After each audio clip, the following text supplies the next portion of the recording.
de la République démocratique du Congo. Je prie le protocole de bien vouloir accompagner son Excellence.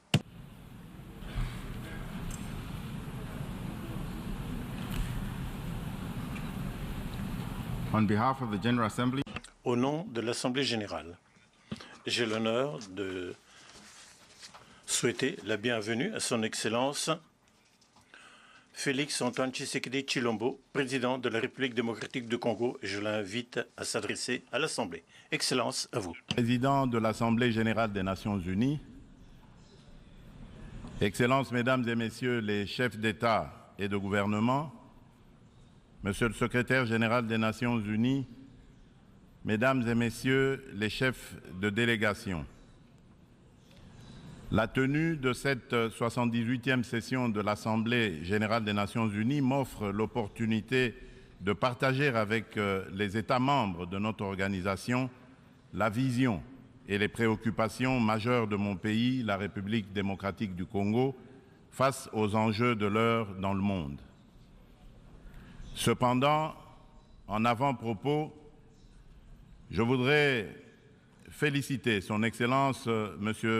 Denis Francis pour son élection à la présidence de notre auguste Assemblée et rassurer l'ensemble des membres de son bureau du soutien de mon pays dans l'accomplissement de la noble mission leur confiée par notre institution.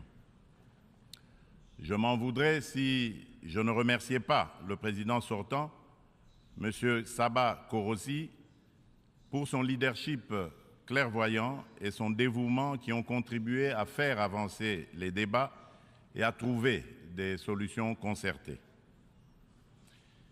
Mes remerciements s'adressent également à M. Antonio Guterres, secrétaire général des Nations unies, pour son engagement actif et permanent en faveur de la paix et la sécurité internationale.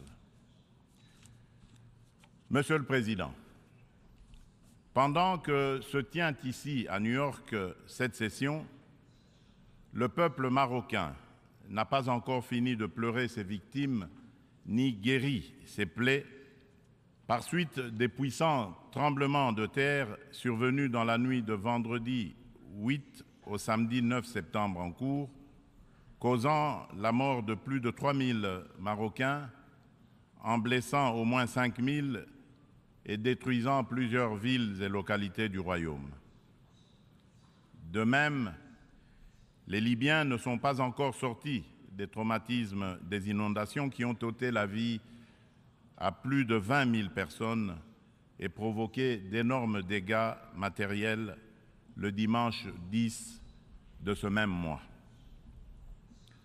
Le peuple congolais salue la mobilisation de la communauté internationale pour secourir ces peuples frères du Royaume du Maroc et de la Libye. Il leur exprime toute sa compassion et sa solidarité et souhaite une prompte guérison à tous les blessés de ces deux calamités naturelles. Monsieur le Président, au-delà de déplorer ces calamités naturelles, l'actuelle session de l'Assemblée générale se tient à une période exceptionnelle de notre histoire où le monde est confronté à des situations graves qui menacent l'existence même de la nature humaine. À la guerre en Ukraine qui entraîne la crise alimentaire, marquée par une flambée des prix et une pénurie de denrées de première nécessité, s'ajoute l'aggravation des effets du réchauffement climatique, des conflits armés qui continuent à faire rage ci et là.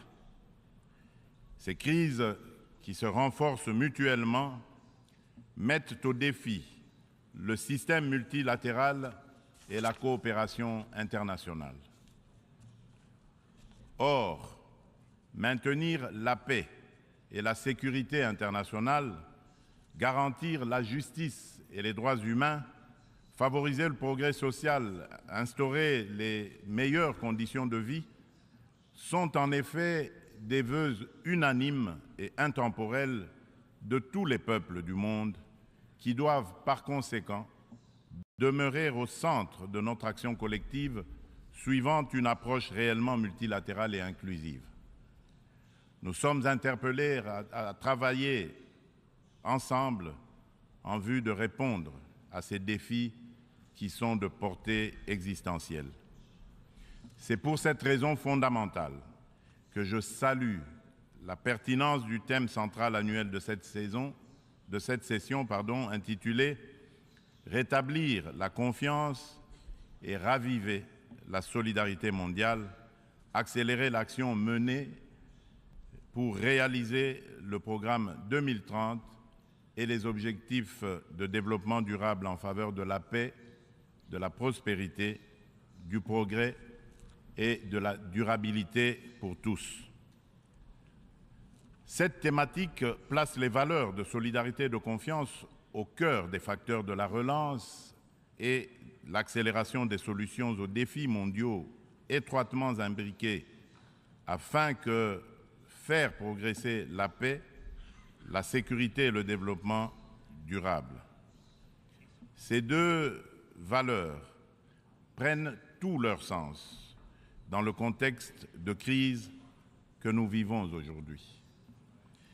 À ce sujet, il est essentiel de rappeler qu'à mi-chemin vers l'atteinte des ODD en 2023, sous l'effet conjugué des catastrophes climatiques, des conflits récurrents, de la récession économique et des effets persistants de la pandémie de Covid-19, les inégalités et la pauvreté se sont aggravées.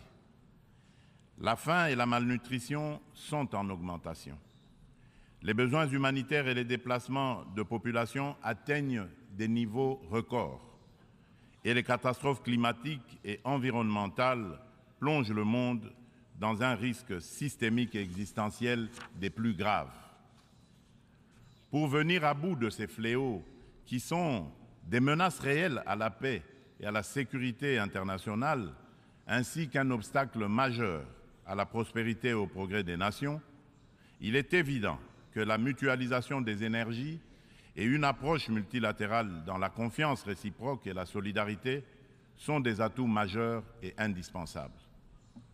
Monsieur le Président, le maintien de la paix et de la sécurité internationale constitue le fondement et l'objectif primordial de la création de l'Organisation des Nations Unies. Ceci requiert plus de détermination et d'engagement de tous face à toute menace contre la paix et la sécurité dans le monde. Les peuples africains ne comprennent pas souvent l'attitude équivoque, la politique de 2 poids, 2 mesures, les ambiguïtés et atermoiements de notre organisation, plus particulièrement de son Conseil de sécurité, dans certaines crises politiques et sécuritaires qui sévissent en Afrique, parfois depuis plusieurs décennies. C'est le cas notamment de la crise oubliée du Sahara occidental qui déchire 2 pays frères, l'Algérie et le Royaume du Maroc, et dure depuis plusieurs décennies. C'est aussi le cas de celui du Mozambique, victime d'attaques terroristes meurtrières depuis environ une décennie dans la province de Cabo Delgado. C'est la situation en Afrique de l'Ouest, dans la région sahélo-saharienne, où les troupes des Nations Unies se retirent, laissant derrière elles le souvenir de l'inachevé, alors qu'elles incarnaient tous les espoirs de libération des peuples des pays concernés des griffes du djihadisme. La République du Soudan n'en fait pas exception. Elle s'enlise dans une guerre civile meurtrière, opposant depuis l'année dernière les militaires fidèles au président Abdel Fattah al-Burhan aux forces paramilitaires de soutien rapide qui sont sous le commandement du général Mohamed Hamdai Dagalo. Cette guerre a déjà causé beaucoup de morts et d'importants dégâts matériels. La communauté internationale est quasiment indifférente à la tragédie soudanaise. C'est ici le lieu d'aborder une question d'une importance capitale pour la République démocratique du Congo et pour la consolidation de la paix dans notre région. Il s'agit du retrait de la mission de l'Organisation des Nations Unies pour la stabilisation en République démocratique du Congo, la MONUSCO en sigle, de notre territoire. Après plus de 2 décennies de présence, il est temps pour notre pays de prendre pleinement son destin en main et de devenir le principal acteur de sa propre stabilité. Nous sommes reconnaissants envers la communauté internationale et les Nations Unies pour leur soutien et leur partenariat, mais nous sommes également conscients que le retrait progressif de la MONUSCO est une étape nécessaire pour consolider le progrès que nous avons déjà réalisé. Cependant, il est à déplorer que les missions de maintien de la paix déployées sous une forme ou sous une autre depuis 25 ans en République démocratique du Congo n'aient pas réussi à faire face aux rébellions et conflits armés qui déchirent ce pays et la région des Grands Lacs, ni à protéger les populations civiles. Aussi, le projet de retrait échelonné, responsable et durable de la MONUSCO, annoncé depuis 2018 et dont le plan de transition a été adopté en 2021, devient-il anachronique au regard de l'évolution des contingences politiques, sécuritaires et sociales actuelles. Il est donc illusoire et contre-productif de continuer à s'accrocher au maintien de la MONUSCO pour restaurer la paix en République démocratique du Congo et stabiliser celle-ci. Par ailleurs, l'accélération du retrait de la MONUSCO devient une nécessité impérieuse pour apaiser les tensions entre cette dernière et nos concitoyens. Il est temps pour mon pays d'explorer de nouveaux mécanismes de collaboration stratégique avec les Nations Unies, davantage en phase avec nos réalités actuelles. C'est pourquoi, en ma qualité de garant constitutionnel de l'intégrité territoriale, de la souveraineté et de l'indépendance de mon pays, de la bonne tenue de notre nation ainsi que du bien-être de mes concitoyens, j'ai instruit le gouvernement de la République d'entamer des discussions avec les autorités onusiennes pour un retrait accéléré de la MONUSCO de la République démocratique du Congo, en ramenant le début de ce retrait progressif de décembre 2024 à décembre 2023. Tel est le sens de la démarche actuelle de notre gouvernement, qui a adressé un courrier au président du Conseil de sécurité des Nations Unies en date du 1er septembre 2023, sollicitant l'accélération du retrait de la MONUSCO. En sus du retrait accéléré de la MONUSCO, la République démocratique du Congo réitère sa demande au Conseil de sécurité de l'ONU de sanctionner toute personne physique et morale reconnue comme auteur, co-auteur et complice, matériel et intellectuel des crimes de guerre et contre l'humanité, ainsi que des violations graves des droits de l'homme, du droit international et de la Charte des Nations Unies sur le territoire congolais. Il est injuste et inadmissible que des personnes citées comme responsables des crimes graves susmentionnés dans les différents rapports des experts de l'ONU elle-même sur la situation sécuritaire en République démocratique du Congo restent impunies dans le silence total de notre organisation et de ses membres qui placent pourtant la lutte contre l'impunité parmi leurs priorités en matière de gouvernance interne et externe. À ce sujet, le gouvernement de la République démocratique du Congo salue chaleureusement les sanctions que vient d'infliger le gouvernement des États-Unis d'Amérique au Rwanda pour son soutien au groupe terroriste du M23 et à un de ses hauts responsables impliqués dans les aventures criminelles au Congo. Pour rappel, ce groupe terroriste supplétif du Rwanda ne respecte aucun des engagements conclus par les chefs d'État de la région dans les cadres des processus de Luanda et de Nairobi. En effet, non seulement ils n'ont pas quitté les positions conquises, mais ils continuent à massacrer nos populations civiles et refusent le précantonnement et le cantonnement, exigeant un dialogue qui ne leur sera jamais accordé. La République démocratique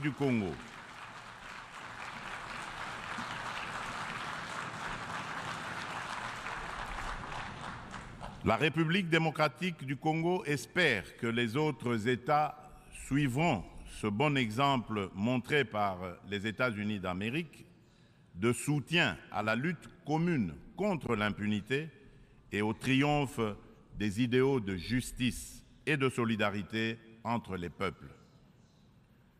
Le gouvernement congolais attend de la prochaine réunion du Conseil de sécurité qu'il accorde une attention toute particulière à sa requête et qu'il soit constructif dans la gestion du processus délicat et laborieux de paix dans notre pays.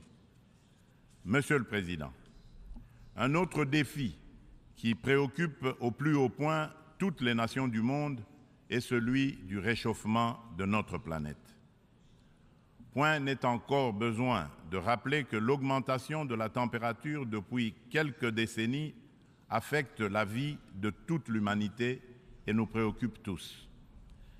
Cependant, force est de relever qu'en dépit des proclamations de foi des pollueurs en faveur de l'arrêt de l'émission des gaz à effet de serre, de multitudes de forats organisés à travers le monde pour combattre ce fléau, dont les 27 COP, conférence des pays membres de la Convention de l'ONU pour la lutte contre les changements climatiques, et de multiples résolutions et recommandations adoptées à ces différentes instances, le réchauffement de la planète est loin de se maintenir à 1,5 degré Celsius. Bien au contraire, à la COP 27 tenue à Sharm el-Sheikh, en Égypte cette année, des inquiétudes se sont manifestées sur une tendance à la hausse de cette température. Ce constat peu rassurant appelle sans doute à la revisitation de nos approches et des politiques adoptées. Dans ce cadre, le sommet africain sur le climat qui vient de se tenir à Nairobi au Kenya, sous la direction conjointe de l'Union africaine et de la République du Kenya, du 4 au 7 septembre dernier, a été une initiative salutaire et très opportune qui traduit la détermination de l'Afrique à participer activement au traitement de cette question vitale et de compter désormais comme un poids lourd incontournable dans la solution du réchauffement planétaire et de l'économie du futur plus verte et responsable.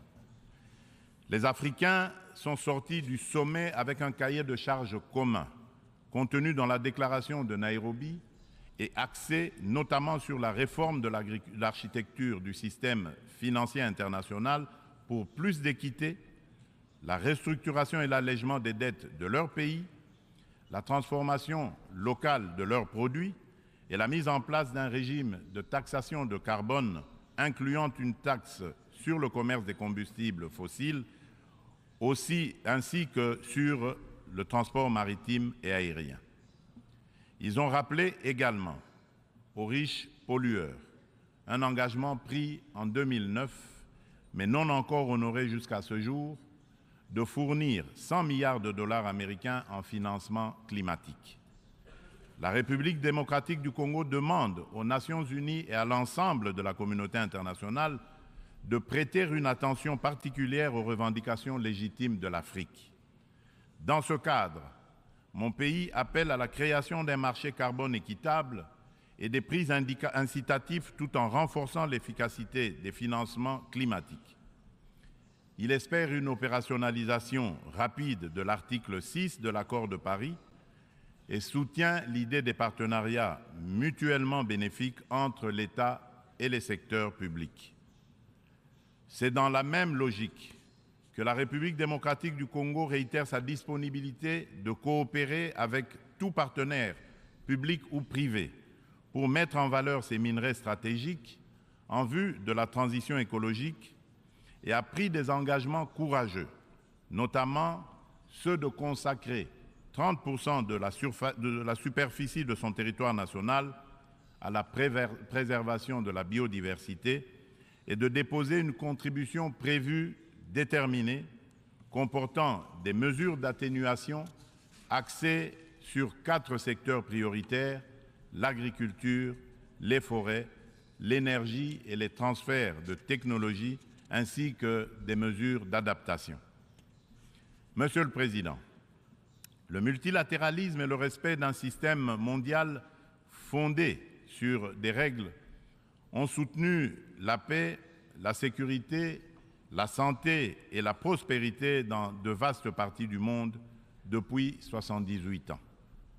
Les Nations Unies incarnent ces principes et restent un acteur indispensable pour faire face aux menaces existentielles contemporaines, qu'il s'agisse de la crise alimentaire actuelle, du changement climatique, du terrorisme, ainsi que des pandémies et de la prolifération nucléaire. Aucune de ces menaces mondiales critiques ne peut être résolue par des nations agissant seules, aussi puissantes soient-elles. Tout cela exige une coopération multilatérale. Pour conserver la confiance de la communauté internationale, l'Organisation des Nations Unies doit montrer qu'elle est capable de s'adapter au temps présent et de relever avec efficacité et responsabilité les défis d'aujourd'hui. Aussi, pour donner un nouveau départ au multilatéralisme, la réforme de la Charte des Nations Unies sur les points clés, Conseil de sécurité, veto, chapitre 7, recours à la force, est-elle indispensable, mais ne serait pas suffisante. Les chantiers ne manquent pas. La coordination et la coopération entre les différentes institutions et agences des Nations Unies sont imparfaites. Des problèmes globaux sont abordés plusieurs fois dans différentes enceintes, sous des angles différents, de façon contradictoire. D'autres ne le sont jamais, nulle part. Chaque bureaucratie internationale entend persévérer dans son être. À ce sujet, la demande pressante et incessante de mon pays et de l'Afrique tout entière est d'élargir le Conseil de sécurité des Nations Unies en tant qu'organe pilote et décisionnel de l'ONU, afin de pouvoir intégrer en son sein 2 représentants du continent africain en qualité de membres permanents aux fins de consacrer un équilibre géographique juste et représentatif. D'où la pertinence et la nécessité de réformer notre organisation vieille de 78 ans, qui accuse certaines limites face aux mutations actuelles et à la dynamique internationale, afin de lui donner plus d'inclusivité, aussi bien dans sa composition que dans son processus de prise de décision, qui désormais devra prendre en compte la voix de l'Afrique. Monsieur le Président, avant de clore mon propos, permettez-moi du haut de cette tribune de revenir sur la question des violences faites aux femmes dans le contexte de guerre et des conflits armés. Il n'est un secret pour personne que la République démocratique du Congo est l'un des États africains où les violences sexuelles contre la femme sont les plus déconcertantes, du fait notamment des décennies de conflits armés. Afin de soulager les souffrances des femmes victimes des violences liées au conflit et de réparer un tant soit peu le préjudice leur causé, mon pays a mis en place des mécanismes institutionnels spécifiques. Il s'agit notamment du Fonds national des réparations des victimes des violences sexuelles liées au conflit et des victimes des crimes contre la paix et la sécurité de l'humanité, le FONAREV, créé en décembre 2022. Dans le prolongement de ces initiatives de protection et de promotion de la femme, la République démocratique du Congo s'emploie inlassablement à changer le regard des hommes sur les femmes, notamment en bannissant les structures sociétales qui créent des barrières à l'épanouissement de la femme, ainsi que les dynamiques de pouvoir qui sous-tendent les relations hommes-femmes. En effet, les compétences et les ressources données aux femmes ne suffisent pas à elles seules pour changer leurs conditions. Il est indispensable, en plus, de changer les dynamiques sociales au sein des couples, des familles et des communautés. C'est tout le sens du projet de promotion de la masculinité positive que j'avais initié depuis le début de mon mandat à la tête de l'Union africaine.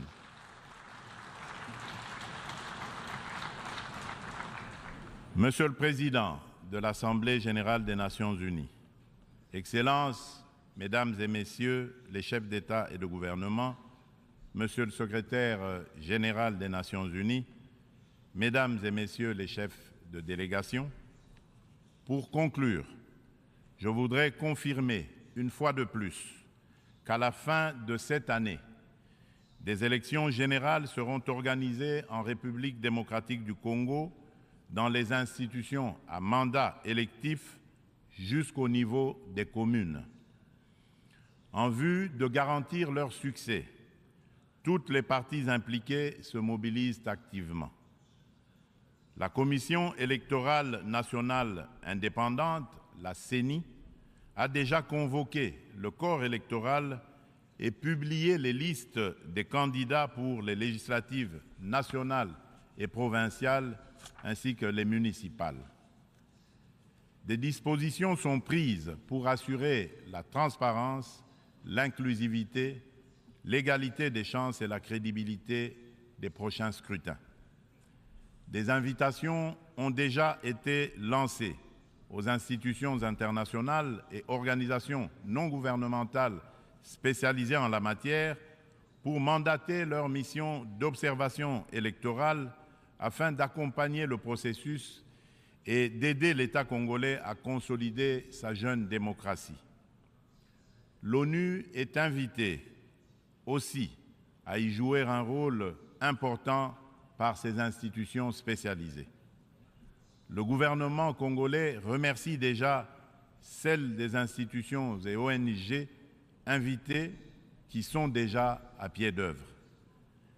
La République démocratique du Congo reste convaincue que l'ONU reste le cadre le plus approprié pour discuter de l'avenir de notre planète et des relations aussi bien entre les peuples qu'entre les États.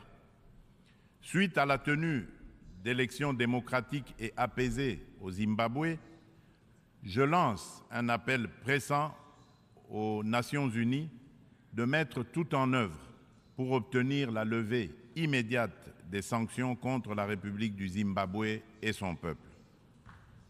Cependant, pour remplir efficacement ces lourdes et délicates missions et mériter la confiance de tous, l'ONU doit incarner les valeurs de justice, d'équité et de solidarité et être représentative de tous dans notre diversité culturelle, politique, économique et sociale. C'est là tout le sens de sa réforme sur laquelle les Africains ne cessent de revenir et du combat que nous devons tous mener. Je vous remercie.